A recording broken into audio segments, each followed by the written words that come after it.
మరి అలాగే మరి ముఖ్య ఘట్టంలోకి వచ్చి ఉన్నాము. మరి మధ్యలోకి మరి విజయవాడ నుంచి వచ్చిన సేవకులు మరి పాస్టర్ సాగర్ బాబు గారికి మరి వర్తమానం ఇవ్వడానికి సమయం ఉంటుందండి. మరి అయ్యగారు వాక్యం చెప్పుచుండగా మనందరము శ్రద్ధతో దేవుని గురించి కొన్ని మాటలు మీతో పంచుకోవాలని మరి అయ్యగారు ఎంత దూరం నుంచి వచ్చి ఉన్నారు అందు నిమిత్తము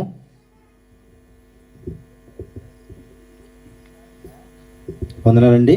మరి అలాగే మరి అయ్యగారిని ఆహ్వానం పలుకుచున్నాము చప్పలు కొడుతూ.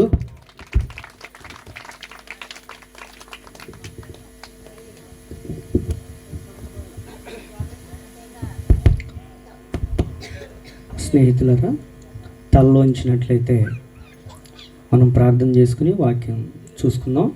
అందరూ కూడా తలలోంచండి.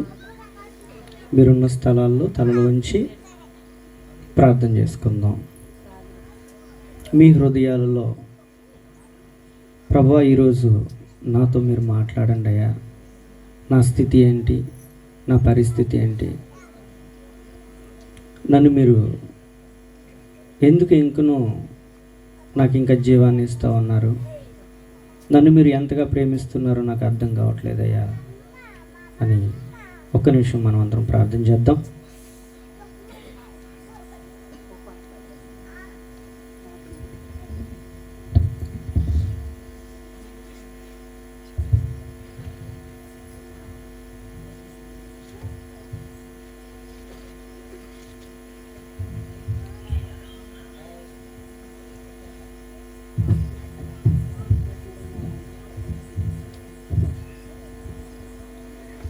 పరిశుద్ధుడు అయిన మా తండ్రి, ఈ యొక్క ఆరాధనకు వచ్చినటువంటి మమ్మల్ని అందరినీ మీరు జ్ఞాపకం చేసుకుని ఇప్పటి వరకు యవన బిడ్డలు పాటల్లోనేమి, చిన్న బిడ్డలు పాటల్లోనేమి, మా ప్రియుల యొక్క పాటల్లో కూడా మీరు తోడుగా ఉండి ఎంతో చక్కగా ఈ యొక్క ఆరాధనలో మీరు తోడుగా ఉండి మమ్మల్ని నడిపించిన విధానం కొరకు మీకు వందనాలయ్యా. ఇక మీదట జరగవలసినటువంటి వాక్య ధ్యానంలోనికి మేము వెళ్ళి చూడగా అవిధేయుడను, వట్టివాడును, బలహీనుడును అయినటువంటి నన్ను మీరు జ్ఞాపకం చేసుకుని మీరు నా ప్రక్కన నిలిచి నా నోట మీ మాటలు ఉంచమని, ఆ మాటలు చెబుతున్నటువంటి నాకును వినుచున్నటువంటి మా ప్రియులకు అవి మేలుకరంగా ప్రయోజనకరంగా మారటానికి సహాయమును దయచేయమని యేసు పరిశుద్ధ నామమున ప్రార్థించి బ్రతిమలాడి వేడుకొంచున్నాము తండ్రి, ఆమేన్. దయచేసి కూర్చోండి. ప్రియులరా, మనము కొత్త నిబంధన గ్రంథము లూకా రాసినటువంటి సువార్త, కొత్త నిబంధన గ్రంథము పేజీ నెంబరు 51, లూకా రాసినటువంటి సువార్త 2వ అధ్యాయము 8వ వచనం నుండి కొన్ని వచనాలు చదువుకుందాం. ఆ దేశములో కొందరు గొర్రెల కాపరులు పొలములో ఉండి రాత్రివేళ తమ మందను కాచుకొనుచుండగా ప్రభువు దూత వారి యొద్దకు వచ్చి నిలిచెను. ప్రభువు మహిమ వారి చుట్టూ ప్రకాశించినందున వారు మిక్కిలి భయపడిరి. అయితే ఆ దూత భయపడకుడి, ఇదిగో ప్రజలందరికీ కలుగబోవు మహా సంతోషకరమైన సువర్తమానమును నేను మీకు తెలియజేయుచున్నాను. దావీదు పట్టణమునందు నేడు రక్షకుడు మీ కొరకు పుట్టియున్నాడు. ఈయన ప్రభు అయిన క్రీస్తు. దానికిదే మీ కానవాలు.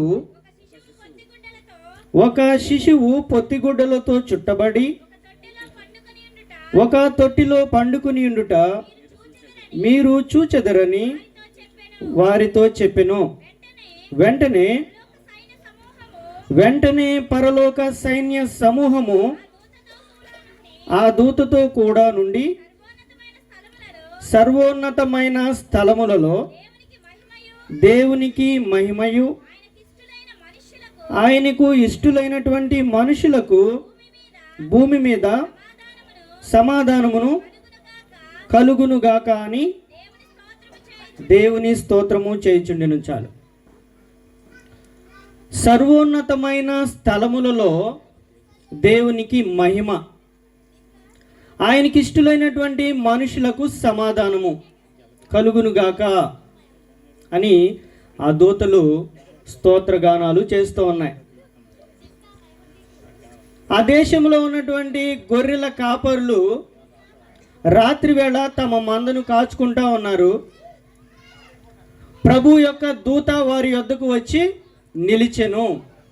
వారి దగ్గరకు వచ్చి నిలవబడిందండి ప్రభు దూత. ప్రభు యొక్క మహిమ వారి చుట్టూ ప్రకాశిస్తూ ఉంది. వారు మిక్కిలి భయపడిపోతూ ఉన్నారు. వాళ్ళు ఏంటి వెలుగు, ఏమిటి ప్రకాశము అని భయపడుతూ ఉన్నారు. ఎందుకనంటే అది రాత్రి వేళ కాబట్టి. అయితే ఆ దూత చెప్తా ఉంది, మీరు భయపడకుడి, మీరు ఇక మీదట భయపడవలసిన అవసరం లేదు. ఎందుకని? ఇదిగో ప్రజలందరికీ కలగబోవు మహా సంతోషకరమైనటువంటి ఒక సువార్తను మీ కొరకు నేను తెచ్చాను. ఇది ఒక శుభవార్త, ఇది ఒక మంచి వార్త. ఏంటది? దావీదు పట్టణమందు నేడు రక్షకుడు మీ కొరకు మన కొరకు పుట్టి ఉన్నాడు. మనందరినీ రక్షించేటటువంటి రక్షకుడు, మన భారాన్ని మోసేటటువంటి రక్షకుడు ఆయన నేడు అంటే ఈరోజు మన కొరకు పుట్టి ఉన్నాడు. మీరు ఏ విషయంలోనూ మీరు భయపడవలసిన అవసరం లేదు అని ఆ దూత ప్రకటిస్తూ ఉంది. ఆ దూతతో పాటు పరలోకంలో ఉన్నటువంటి సైన్యం అంతా కూడా ఆ దూతతో కలిసి ఉన్నారు. వారు కూడా దేవునికి స్తోత్రగానాలు చేస్తూ ఉన్నారు. ఇక మీదట సర్వోన్నతమైన స్థలములలో మహిమ, దేవునికి మహిమ రాబోతుంది. ఆయనకి ఎవరైతే ఇష్టలుగా జీవిస్తారో వారికి భూమి మీద సమాధానము. ఈరోజున చూడండి, మనకు డబ్బు ఉండొచ్చు, అధికారం ఉండొచ్చు, అందం ఉండొచ్చు, మనకి ఈ లోకంలో అనేకమైనవి ఉండొచ్చు. కానీ సమాధానం ఉందా? కుటుంబాల్లో నెమ్మది ఉందా? ఒకరంటే ఒకరికి ప్రేమ ఉందా? ఉందండి. మీ కుటుంబంలో ప్రేమను నింపడానికి, మీ జీవితంలో సంతోషాన్ని నింపడానికి ఆయన ఈ లోకానికి వచ్చారు. రక్షకుడు పుట్టి ఉన్నాడు. ఆయన మన కొరకు ఈ లోకానికి వచ్చారు. మరి రక్షకుడు పుట్టాడు అని ఆ దూత ప్రకటన చేస్తూ ఉంది. మరి ప్రభువారికి ముందు దేవుడు లేడా? రక్షణ లేదా? వాక్యము లేదా? ఉందండి. దేవుని వాక్యము ఆది నుంచి ఉంది. దేవుడు ఆది నుంచి ఉన్నాడు. కానీ దేవుడు చెప్పిన విధంగా బ్రతికి నిత్య జీవానికి వెళ్ళే మానవుడు లేడు. దేవుడు ఉన్నాడు ఆది నుంచి, దేవుని వాక్యం ఉన్నది. కానీ దేవుడు చెప్పిన విధంగా బ్రతికి నిత్య జీవానికి వెళ్ళే మానవుడు లేడండి. దేవుడు తాను సృష్టించిన వాటిలో మనము ప్రథమముగా ఉండాలని దేవుని ఉద్దేశం. దేవుని ఉద్దేశం ఏంటండి? ఆయన సృష్టించినటువంటి సృష్టిలో మనము ప్రథమ ఫలంగా ఉండాలని దేవుని ఉద్దేశం. కానీ మానవుని యొక్క జీవితం అలాగ కొనసాగటం లేదు. మానవుడు నిత్య జీవానికి వారసుడిగా ఎక్కడ కనబడట్లేదు. దేవుడు ఒక మంచి ఉద్దేశంతో మానవుడిని నిర్మించారండి. ఇతడు నా స్వరూపంలో ఉండాలి, ఇతడు నా పోలికల్లో ఉండాలి, ఇతను నేను నా స్వహస్తాలతో చేసుకుంటాను, ఇతడు నన్ను మహిమపరుస్తాడు, ఇతడికి నేను ఏది అడిగితే నేను అది ఇస్తాను అనుకున్నాడు దేవుడు. అది దేవుని యొక్క ఉద్దేశం. కానీ మానవుడు తన జ్ఞానముతో దేవుని నుండి దూరం అయిపోయాడు. మానవుడు తన యొక్క జ్ఞానముతో దేవుని నుండి దూరం అయిపోయాడు. దేవుణ్ణి మహింపరిచే మానవుడు ఎక్కడా కనబడట్లేదు. దేవుడు చెప్తా ఉన్నారు, అయ్యా మీరు ఇలాగ బ్రతికితే, ఇలాగ మీ జీవితం కొనసాగితే మీరు నిత్య నాశనానికి వెళ్ళిపోతారు. నా మాట వినండి, మీరు పాపమును విడిచిపెట్టండి అని దేవుడు ఎన్ని మార్లు చెప్పినప్పటికీ మానవుడు ఏమీ పట్టించుకోవట్లేదు. తన ఇష్టానుసారంగా మానవ జీవితం కొనసాగుతోంది. ఎందుకని మానవ జీవితం అంత విషపూరితం అయిపోయింది అంటే, మొదటి నరుడు ఆదాము గారు చేసినటువంటి అతిక్రమమును బట్టి మానవ జీవితం అంతా కూడా శపితం అయిపోయింది.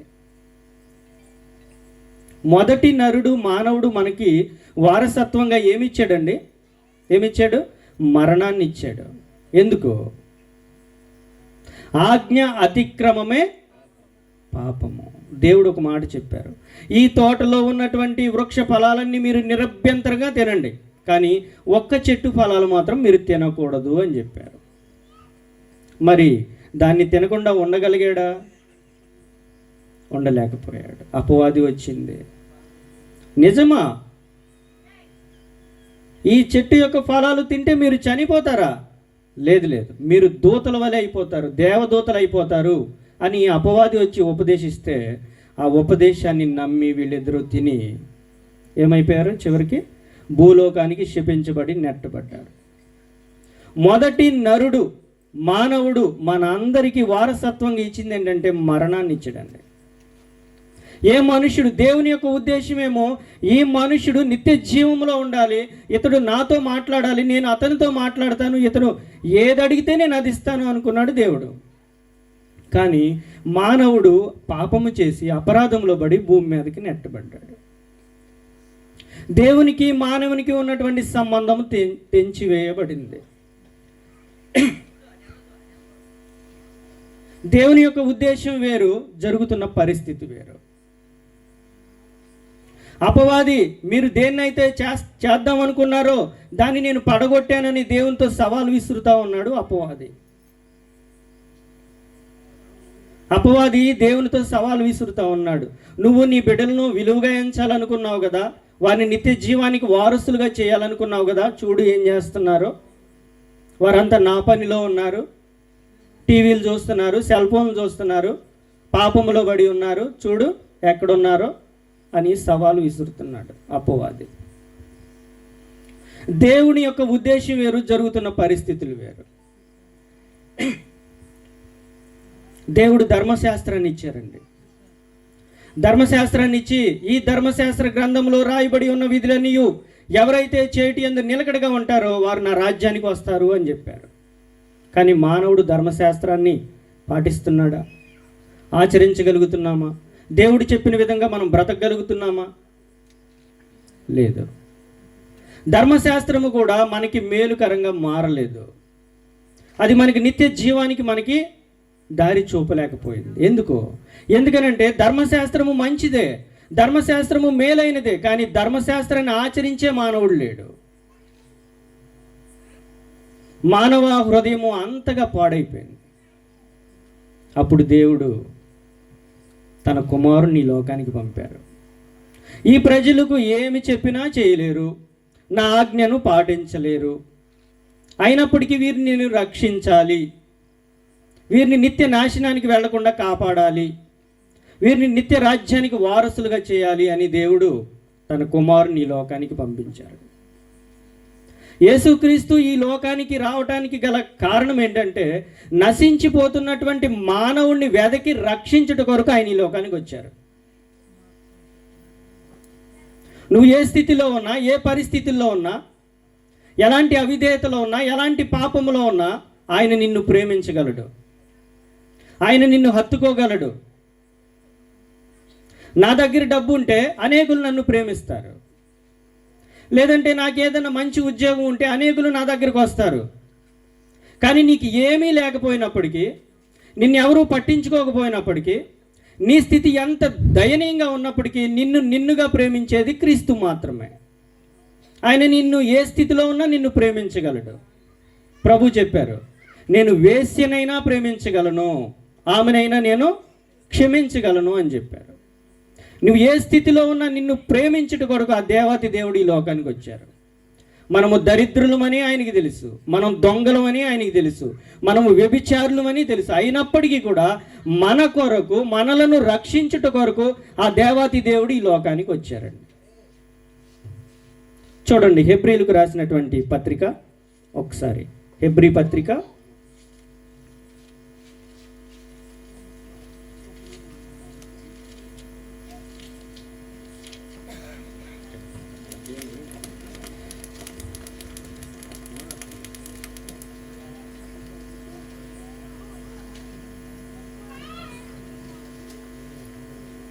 2వ అధ్యాయము 14వ వచనం.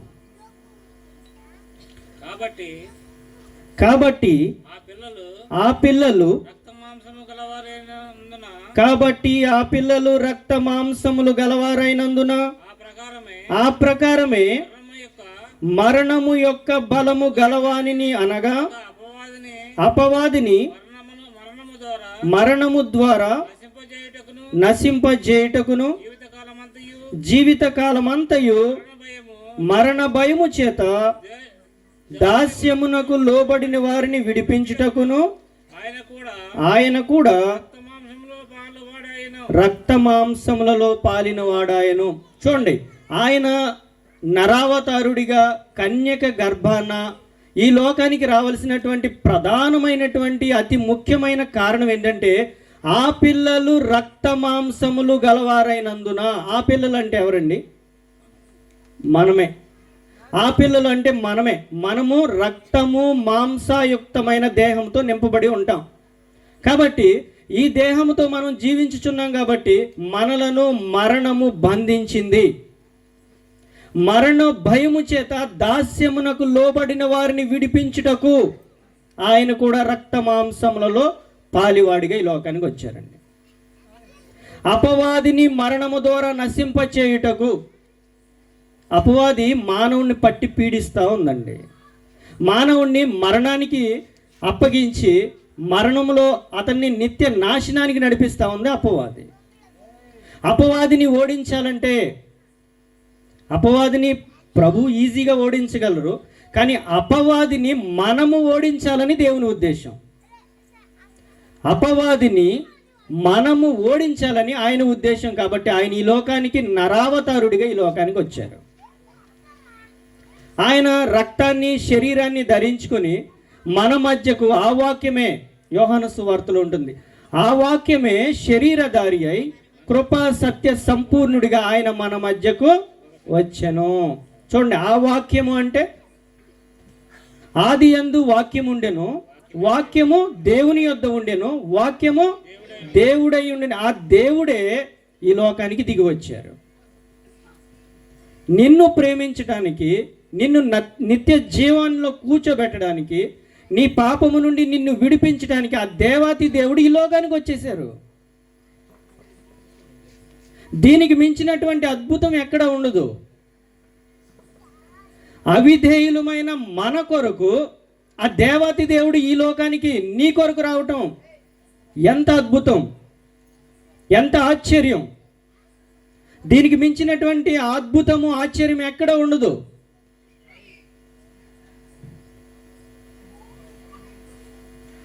మానవుడు తన యొక్క జ్ఞానముతో చంద్రమండలం వరకు వెళ్ళగలడు,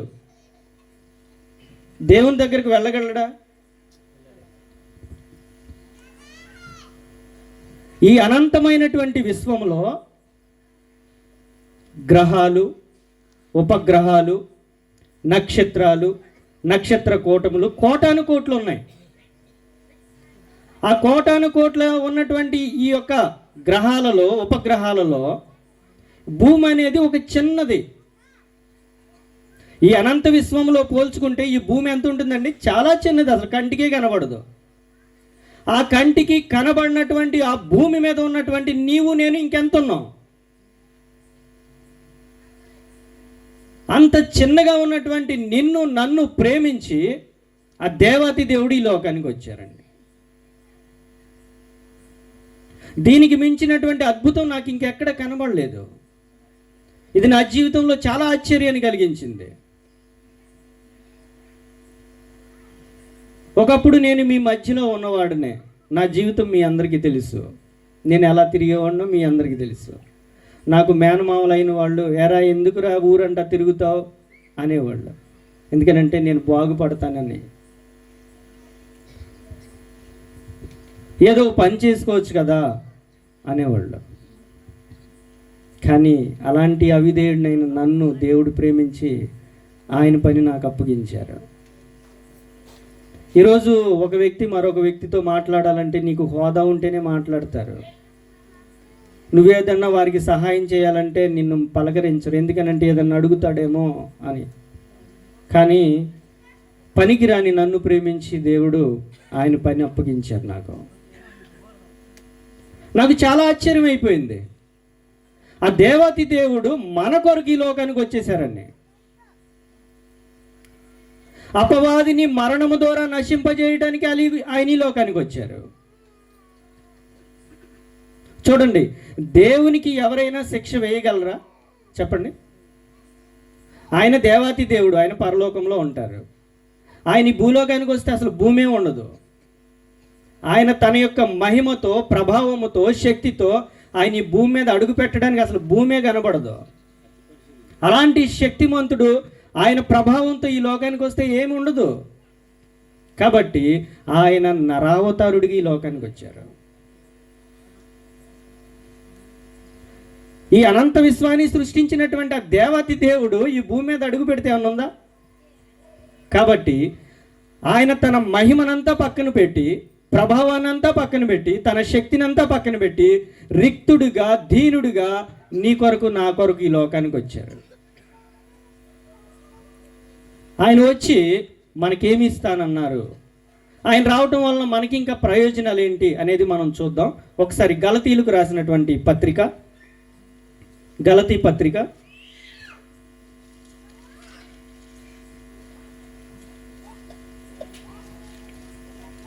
4వ అధ్యాయము 4వ వచనం. గలతీలకు రాసినటువంటి పత్రిక 4వ అధ్యాయము 4వ వచనం. అయితే కాలము పరిపూర్ణమైనప్పుడు దేవుడు తన కుమారుని పంపెను. ఆయన స్త్రీ అందు పుట్టి మనము దత్తపుత్రులము కావాలనని ధర్మశాస్త్రమునకు లోబడి ఉన్న వారిని విమోచించుటకై ధర్మశాస్త్రానికి ఆయన లోబడ్డాడు. చాలు చాలు చాలు. చూడండి, కాలము సంపూర్ణమైనప్పుడు దేవుడు తన కుమారుని లోకానికి పంపారు. ఎందుకు పంపారు? మనము దత్తపుత్రులము కావాలనని. మనల్ని ఏం చేసుకుంటారంట? ఆయన దత్తత తీసుకుంటారు మనల్ని. ఆయన మనల్ని దత్తత తీసుకుని తన కుమారులుగా స్వీకరించడానికి ఆయన ఈ లోకానికి వచ్చారు. ఒక ఉదాహరణ నేను మీకు చెప్తాను. ఇప్పుడు మోడీ గారికి వివాహం కాలేదు కదా, మీ అందరికీ తెలిసిందేగా. మోడీ గారు ఒక పేద విద్యార్థిని దత్తత చేసుకున్నారు అనుకోండి. ఆయన పేదవాడే, ఆయన దత్తత చేసుకున్నారు. మరి మోడీ గారి ఆయన దత్తత చేసుకున్న తర్వాత ఆయన ఎవరవుతాడు? పేదవాడు అవుతారా, లేకపోతే ప్రధాని యొక్క కుమారుడు అవుతారా? ప్రధాని యొక్క కుమారుడు అవుతారు. ఒకప్పుడు పేదవాడిగా ఉన్నప్పుడు ఆయన ఎవరూ లెక్క చేయలేదు. కానీ ఆయన ఇప్పుడు చూస్తే ఎలా ఉంటుంది? చాలా విలువగా మాట్లాడతారు. అవునా? మరి ఆ దేవాతి దేవుడు నిన్ను దత్తత చేసుకుంటే నీ స్థితి ఎలా ఉంటుందో ఒక్కసారి ఆలోచించుకోండి. యువతలు వచ్చినాలు ఒక్కసారి చూడండి. కాదు కాదు కాదు చెప్తాను. 3వ అధ్యాయము 26వ వచనం చూడండి. యేసుక్రీస్తు నందు మీరందరూ విశ్వాసము వలన చూడండి చూడండి, మీరు యేసుక్రీస్తు నందు విశ్వాసం ఉంచినట్లయితే మీరు దేవుని కుమారులు అవుతారు. ప్రియులారా, ఈ విషయాన్ని కొద్ది జాగ్రత్తగా ఆలోచించండి. యేసుక్రీస్తు నందు ఎవరైతే విశ్వాసం ఉంచుతారో, ఎవరైతే ఆయన నిజ రక్షకుడని నమ్ముతారో, వాళ్ళు ఏమవుతారంటే దేవుని కుమారులు. దేవుని కుమారుడు అయితే నిన్ను ఎవరేం చేస్తారు చెప్పండి? నిన్నెవరైనా నేను చేయగలరా? కీర్తన గ్రంథంలో ఒక మాట ఉంటుంది, అతడు నన్ను ప్రేమించుచున్నాడు గనుక నేను అతన్ని తప్పిస్తాను. నువ్వు క్రీస్తునందు విశ్వాసం ఉంచితే నీకు వచ్చే ప్రమాదం నుంచి దేవుడు తప్పిస్తారండి. ఎలాంటి ప్రమాదంలోనైనా చిటికలో తప్పించగలరు దేవుడు. ఎందుకు? అతడు నన్ను ప్రేమించుచున్నాడు గనక. నువ్వు దేవుణ్ణి ప్రేమించగలిగితే, నువ్వు యేసుక్రీస్తునందు విశ్వాసం ఉంచగలిగితే, ఆయన్ని హృదయం అంతటితో ప్రభువా నువ్వు నా కొరకు వచ్చినటువంటి క్రీస్తు అని నువ్వు నమ్మితే, నీకు ఎలాంటి ప్రమాదం వచ్చినా ఆయన రెప్పపాటు కాలంలో తప్పిస్తాడండి. అతడు నన్ను ప్రేమించుచున్నాడు గనక నేను తప్పిస్తాను. అండ్ మన పిల్లలు నడుచుకుంటూ వెళుతూ గుంటలో పడిపోతున్నారు అనుకోండి, మనం చూస్తూ ఊరుకుంటామా? చెప్పండి. మన పిల్లలు తప్పటడుగులు వేసుకుంటూ గుంటలో పడిపోబోతూ ఉన్నారండి, పడితే పడ్డాళ్ళే అనుకుంటామా? తల్లిదండ్రులమైన మనం ఏం చేస్తాం? గబాలను వెళ్ళి వారిని పైకి లేపుతాం. మరి నీవు ఆయన కుమారుడు అయినప్పుడు, ఆయన నిన్ను దత్తత తీసుకున్నప్పుడు, నీవు నష్టంలో పడిపోతుంటే లేదన్నా ప్రమాదంలో పడిపోయేటప్పుడు దేవాతి దేవుడు చూస్తూ ఊరుకుంటారా? ఊరుకుంటారా చెప్పండి? శ్రమలలో నేను అతనికి తోడై ఉంటాను. నీకు ఎలాంటి శ్రమ వచ్చినా సరే దేవుడు నీకు తోడుగా ఉంటారు. అతన్ని విడిపిస్తాను, నువ్వు ఎలాంటి బంధకాల్లో ఉన్నా సరే నేను విడిపిస్తాను అంటున్నారు. అతన్ని విడిపిస్తాను, దీర్ఘాయుష్మంతుడిగా చేస్తాను. నువ్వు కాలం చెల్లకుండా ఈ లోకం నుంచి వెళ్ళావు. ఆయన మనల్ని దత్తత తీసుకుని మనకి ఒక కంచె వలె ఒక కాపుదల ఇస్తానంటున్నారండి. ఎవరి ద్వారా? క్రీస్తు ద్వారా, యేసు ప్రభు ద్వారా. మరి అలాంటి దేవాతి దేవుడికి మనము మన హృదయాన్ని ఇస్తే మన జీవితంలో ఓటమే ఉండదండి. క్రీస్తుని నమ్మిన వారు, క్రీస్తు కొరకు జీవించిన వారు ఓడిపోయినట్లు చరిత్రలో ఎక్కడా లేదండి. నేను క్రీస్తుని నమ్మి ఓడిపోయానని ఎవరినైనా ఒక్కరిని చూపించండి.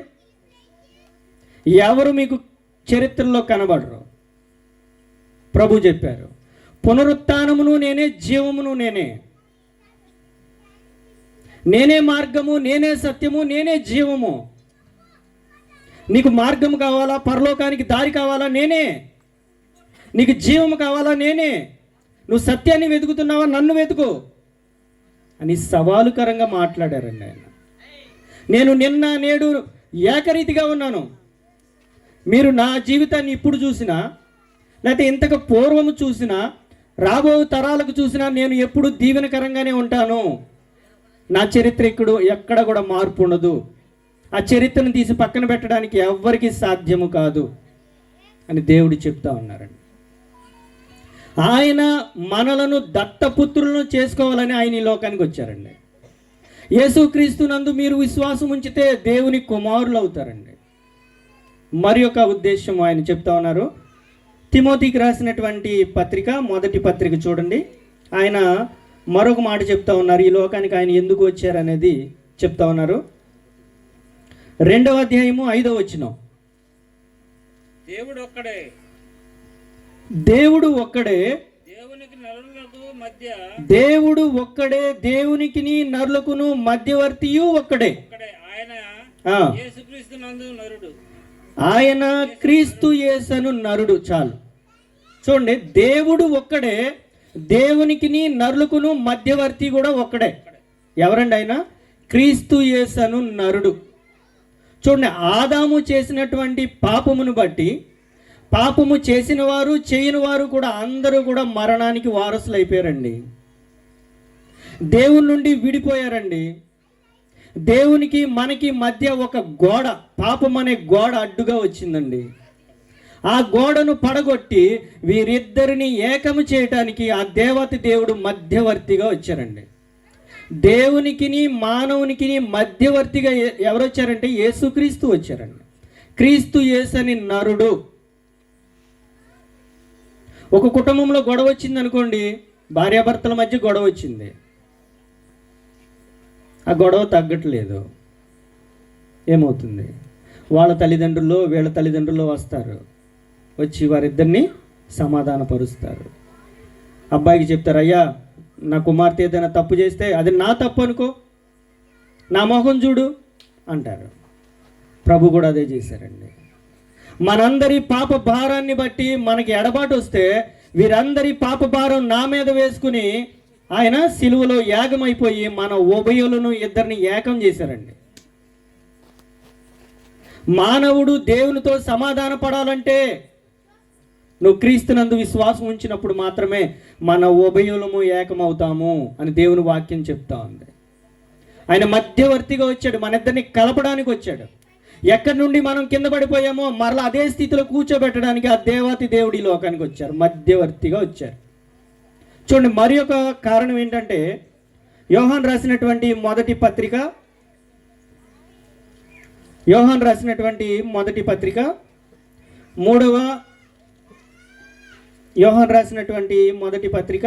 అధ్యాయము 10వ వచనం.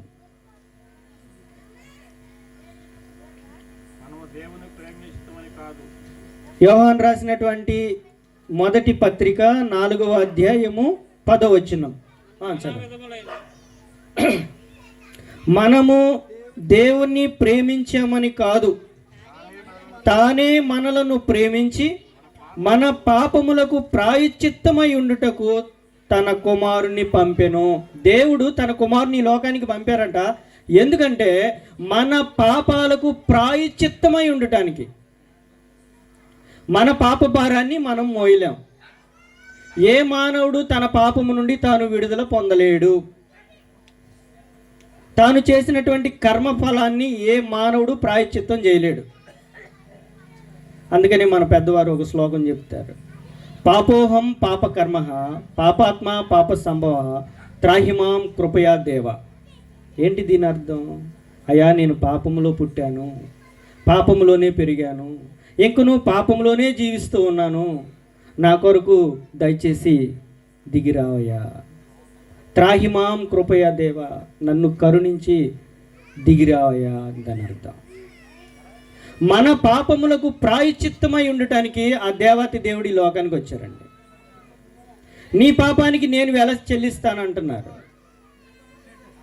నీ పాప భారాన్ని నువ్వు మోయలేవు, నీ అవిధేయత నుంచి నువ్వు బయటికి రాలేవు. నేను నిన్ను ఉచితంగా నీతిమంతుడిగా తీరుస్తాను, నీ స్థానంలో నేను బలి అవుతాను. ప్రాయశ్చిత్తం, నీ కొరకు నేను ప్రాయశ్చిత్త బలిగి ఈ లోకానికి వచ్చాను. మానవుడి కొరకు దేవుడు ప్రాయశ్చిత్త బలిగి ఈ లోకానికి వచ్చారండి.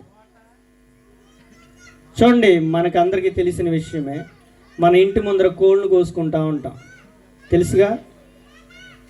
కోళ్ళను కోస్తాం, పొట్టేళ్ళను కోస్తాం. ఎందుకు? ఒకప్పుడు నాకు తెలియదు ఎందుకో, ప్రభు దగ్గరకు వచ్చినాక తెలిసింది.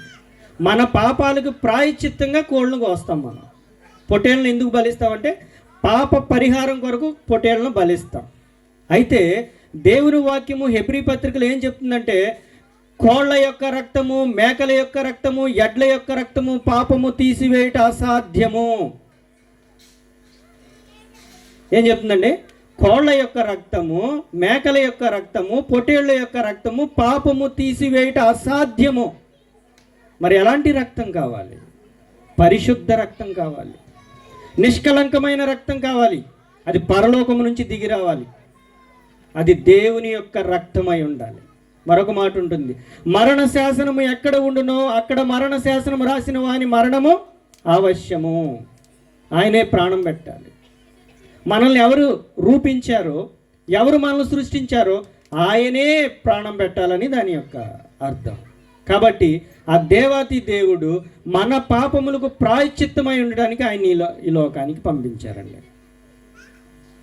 మనము ఆయన నమ్మినప్పుడు ఒకసారి ఇటే పక్కన చూడండి, యోహాన్ రాసినటువంటి మొదటి పత్రిక 1వ అధ్యాయము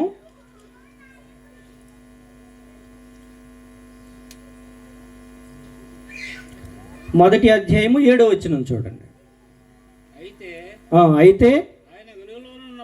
అయితే ఆయన వెలుగులోనున్న ప్రకారము మనమును వెలుగులో నడిచిన ఎడల మనము అన్యోన్య సహవాసము గలవారమై ఉందుము. అప్పుడు ఆయన కుమారుడైన యేసు రక్తము ప్రతి పాపము నుండి మనలను పవిత్రులుగా చేయును. చూడండి, ఆయన వెలుగులోనున్న ప్రకారము ఆయన చెప్పిన విధంగా మనం జీవించినప్పుడు, ఆయన వాక్యానికి మనం లోబడినప్పుడు ఏం జరుగుతుంది? ఆయన వెలుగులోనున్న ప్రకారము మనము వెలుగులో నడిచిన ఎడల మనము అన్యోన్య సహవాసము కలిగి ఉంటాము. అప్పుడు ఆయన కుమారుడైన యేసు రక్తము మన ప్రతి పాపము నుండి కడిగి మనల్ని పవిత్రపరుస్తుంది. మనం రక్తం చిందించినా మన రక్తానికి మన పాపం నుంచి విడుదల రాదండి. కోడెలను వధించిన, మేకలను వధించిన, గొర్రెలను, పొట్టేలను, ఎడ్డలను ఏమీ బలిచ్చినా సరే మన పాపానికి ప్రాయశ్చిత్తము జరగదు. యేసు రక్తము మాత్రమే మన ప్రతి పాపము నుండి కడిగి మనల్ని పవిత్రపరుస్తుంది. ఎందుకనంటే ఆయన పరలోకము నుండి దిగి వచ్చినటువంటి ఆహారము, ఆయన నిష్కళంకమైనటువంటి జీవితము, ఆయన నిన్న నేడు నిరంతరము పాపము లేనివాడు, పాపము లేనివాడిగా కన్యక గర్భముందు ఆయన జీవించారు. కాబట్టి ఆయన రక్తము మన ప్రతి పాపము నుండి కడిగి మనల్ని పవిత్రపరుస్తుంది. మనం పాపములో ఉండి పరలోకానికి వెళ్ళాలంటే అది సాధ్యము కాదు. చూడండి, ఒక విందుకి మిమ్మల్ని ఎవరైనా ఆహ్వానించారనుకోండి, విందుకి మిమ్మల్ని ఎవరైనా ఆహ్వానించారనుకోండి, మురికి బట్టలతో వెళ్ళిపోతారా? వెళ్తారా? సిటీలో అయితే ఇన్విటేషన్ కార్డు కూడా తీసుకెళ్ళాలి. ఏది నీకు ఆహ్వానం ఏది అంటారు, లేకపోతే రానివ్వరు. నీకున్నటువంటి మురికి పాపము ఇక్కడే కడగబడాలి. అది క్రీస్తు రక్తము ద్వారానే జరగాలి.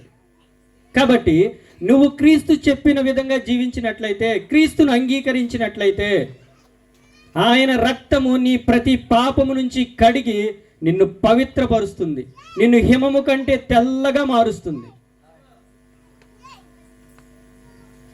మొదటిది, అపవాదిని మరణము ద్వారా ఓడించి నిత్య జీవానికి వారసులుగా చేయడానికి ఆయన ఈ లోకానికి వచ్చారు. 2, మధ్యవర్తిగా వచ్చారు. 3, దత్తపుత్రులను చేసుకోవాలని ఆయన ఈ లోకానికి వచ్చారు. 4, మన పాపాలకు ప్రాయశ్చిత్తమై ఉండడానికి ఆయన ఈ లోకానికి వచ్చారు. ఏ వైపు చూసుకున్నా, ఏ మలుపులో చూసుకున్నా మానవుని యొక్క రక్షణ కొరకే ఆయన ఈ లోకానికి వచ్చారండి. ఆయన ఈ లోకానికి వచ్చి వెండి బంగారాలు ఏదో సంపాదించుకుందామని ధనధాన్యాదుల కొరకు ఎక్కడ రాలేదు. ఆయన ఎక్కడ కనబడవు. ఏ విధంగా చూసుకున్నా ఈ మానవుని ఎలాగ రక్షించాలి, ఇతని పాపం నుంచి ఎలాగ విడిపించాలి, ఇతని దేవునితో ఎలాగ సమాధానం పరచాలి,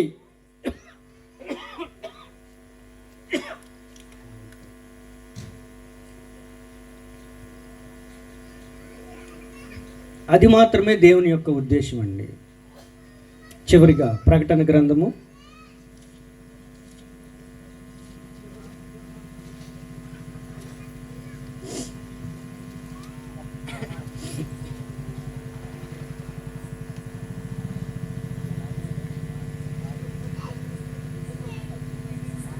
3వ పుస్తకమైనటువంటి ప్రకటన గ్రంథము 3వ అధ్యాయము 20వ వచనం.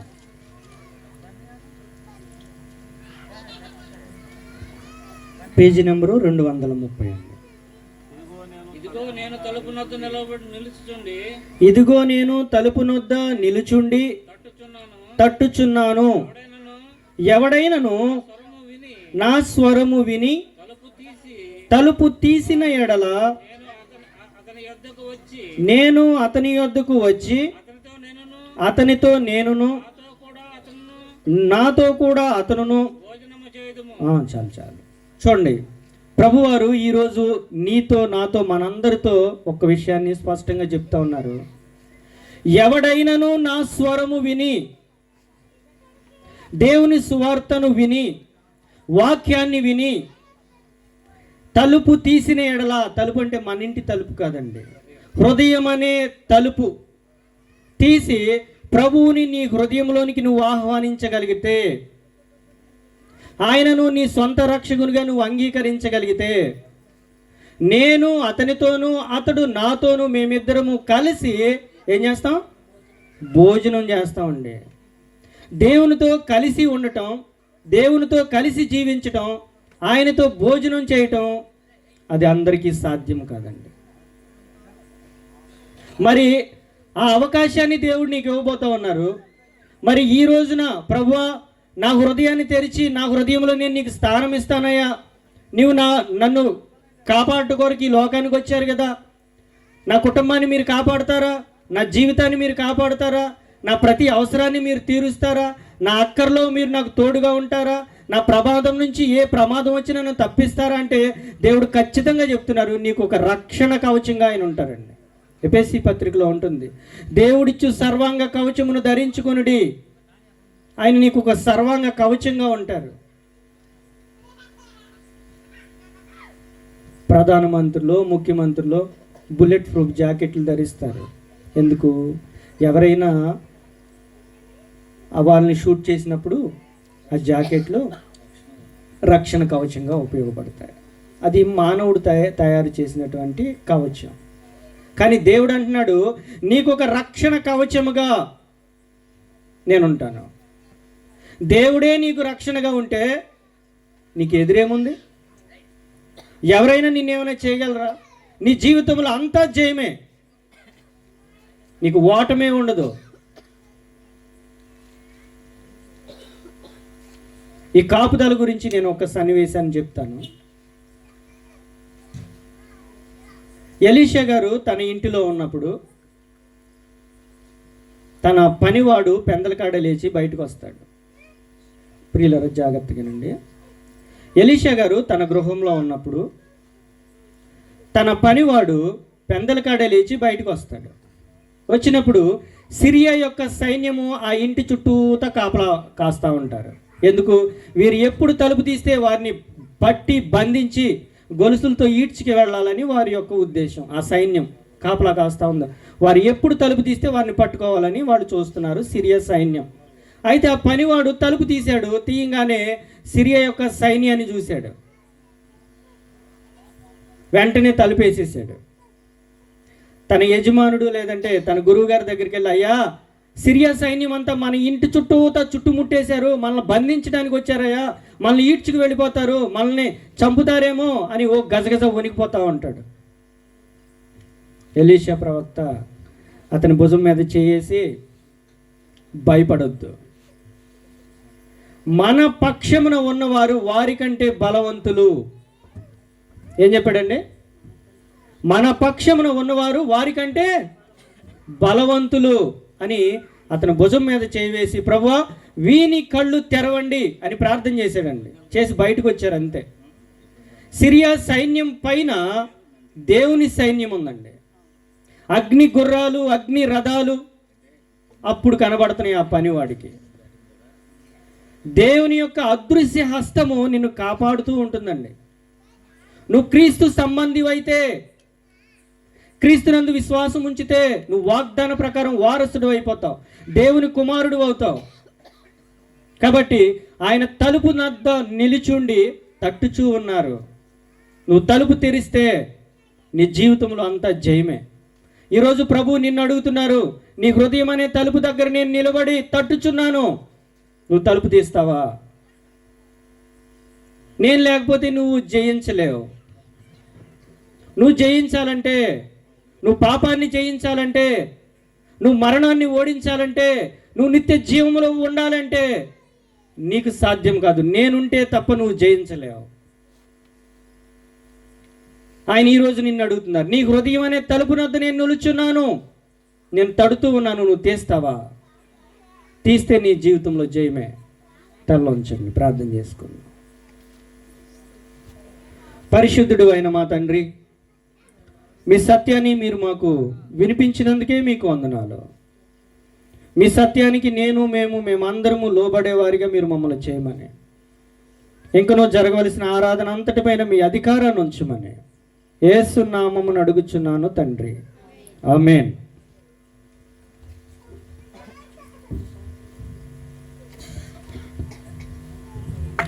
ప్రైజ్ ది లార్డ్, హల్లెలూయా.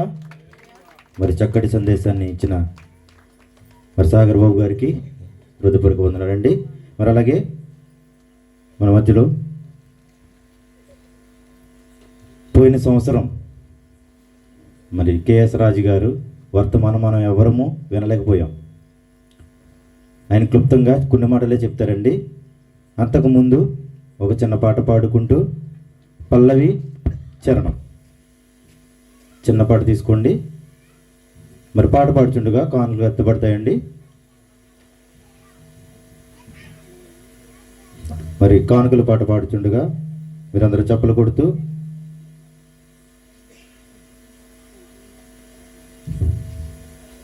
మరి శ్యామల గారు అలాగే ప్రసన్న గారు మరి వచ్చి ప్రత్యేకమైన పాట పాడతారు.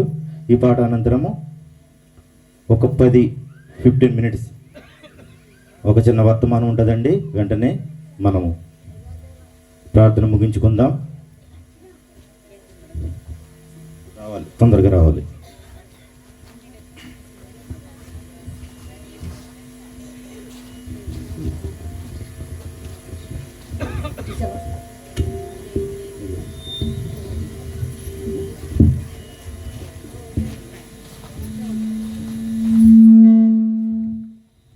హల్లెలూయా.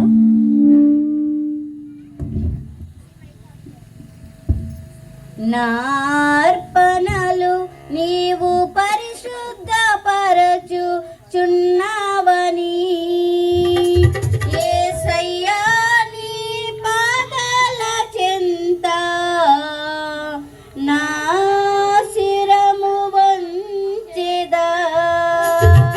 నీవే నాకని నేనే నీకని నాకై విజ్ఞాపన చేయుచున్నావని. నీవే నాకని నేనే నీకని నాకై విజ్ఞాపన చేయుచున్నావని. నా అర్పణలు నీవు పరిశుద్ధపరచుచున్నావని.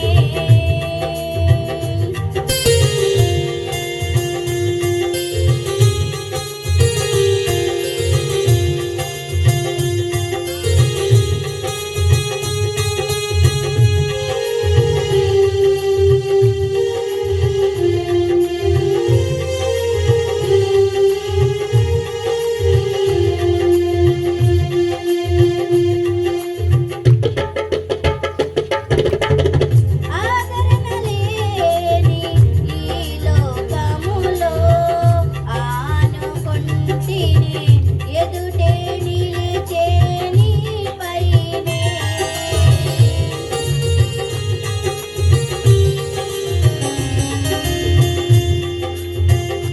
ఆదరణ లేని ఈ లోకములో ఆనుకొంటిని ఎదుటే నిలచిన నీపైనే. అనురాగ సీమలో అనుబంధము పెంచిన నీతో అరణ్యవాసమే నాకు మేలాయినే. అనురాగ సీమలో అనుబంధము పెంచిన నీతో అరణ్యవాసమే నాకు మేలాయినే. నా అర్పణలు నీవు పరిశుద్ధపరచుచున్నావని యేసయ్యా నీ పాదాల చెంత నా శిరము వంచెదా. నీవే నాకని నేనే నీకని నాకై విజ్ఞాపన చేయుచున్నావని. నీవే నాకని నేనే నీకని నాకై విజ్ఞాపన చేయుచున్నావని. నా అర్పణలు నీవు పరిశుద్ధపరచుచున్నావని. హల్లెలూయా.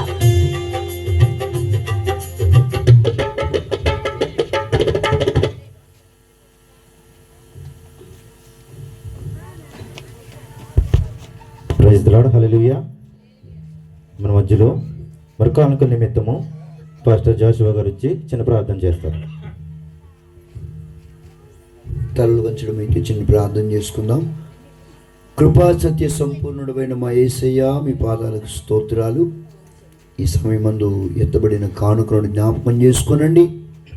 దైవమా, మా కొరకు కానుకగా భూలోకానికి వచ్చి మా జీవితాలను వేడుకగా మార్చడానికి ఇష్టపడుతున్న తండ్రి, మీకు స్తోత్రాలు, వందనాలు ప్రభువా. ఎవరెవరైతే వారి యొక్క నిధుల్లో నుండి కానుకలు ఇచ్చారో వారి హస్తాలను మీరు బలపరచండి. వారి యొక్క సమస్త విధముల చేతి పనులను, పాడి పంటలను దీవించండి, ఆశీర్వదించండి. ఈ ప్రాంతాన్ని అయానికి స్తోత్రాలు, మీ మేలుల చేత సంతృప్తిపరచండి. ఈ సమయమందు నాయనా, మీ పక్షముగా మీ సేవకులు నిలువబడుచుండగా మీ సేవకుల ముఖాంతరములో నుండి మాతో మీరు మాట్లాడి బలపరిచి మీ నామానికి మహిమ తెచ్చుకున్నామని యేసుక్రీస్తు నామములో ప్రార్థన చేసి అడిగి పొందుకొనుచున్నాము తండ్రి, ఆమేన్. ఆమేన్. Praise the Lord. హల్లెలూయా. చివరి వర్తమానం అండి. ఒక 15-20 మినిట్స్లో మనం ముగించుకుందాం. మన మధ్యలో మరి చాలా దూరం నుంచి పోయిన సంవత్సరము కూడా మరి అయ్యగారు వాక్యం చెప్పడానికి సమయం లేదు. మేము అందుకనే ఈ సంవత్సరము ముందుగానే 5 గంటలకి ఆరాధన స్టార్ట్ చేసి ఉన్నాం. కానీ స్టార్ట్ చేసిన వెంటనే అందరం రాలేం కదండి. అందరి నిమిత్తం ఒక్క 15 మినిట్స్ 20 మినిట్స్ ఆగినట్లయితే మరి అయ్యగారు వర్తమానం అందిస్తారు. మరి అయ్యగారు వచ్చిండగా కేఎస్ రాజు గారు వచ్చిండగా మందరం చప్పలు కొడుతూ దేవుని మైపడతాం.